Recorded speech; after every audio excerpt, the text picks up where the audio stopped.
Hi everyone, Drekkie here, and today I'm reviewing the SooCoo C20. Yes, your screen is intentionally black because I'm not going to bother with unboxing this camera. I'm going to let the video quality speak for itself.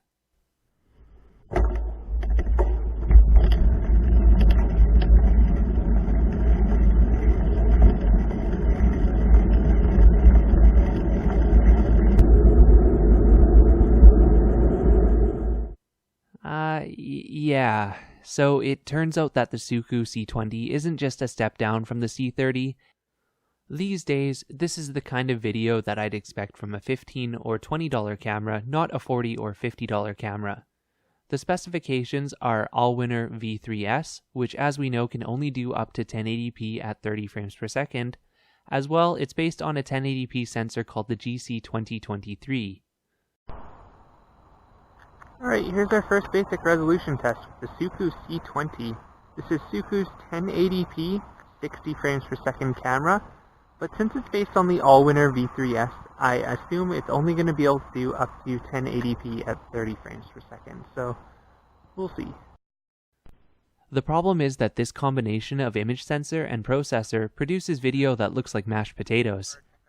I'm not sure if the problem is with the sensor or the processor, but any details that are in the frame seem to get crushed out of existence, as colors tend to blend together and details become blob-like, hence calling this camera mashed potatoes. Actually, calling it mashed potatoes might be unfair to mashed potatoes. I enjoy mashed potatoes, but this, looking at the shadow details, there's almost nothing there. Highlights get blown out. It's just a mess. Still photos are pretty bad too, since the sensor's only about 2 megapixels, and then they're stretched in some weird way. The so-called 1080p 60 mode is actually frame doubled from 1080p 30, so that's a little bit untruthful. Each frame is repeated twice in order to make it appear like there's 60 frames per second if you open it up in a media info program, but in reality there's only actually 30, just doubled. The only good things that this camera really has going for it are its user interface, and its build quality is fine too. Quite frankly, this camera does not carry on the legacy of the C30, which was a reasonable quality camera for very inexpensive.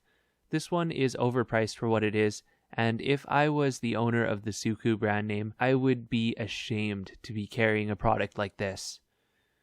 This is the kind of camera that you find from an unknown brand name on Amazon.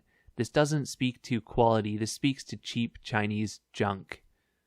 Thanks for watching. If you have any questions, please leave them in the comments below. I do have to give SooCoo bonus points for calling this camera 1080p, because at least that's more honest. Most sellers of this hardware call it 4K. This is what passes for 4K these days.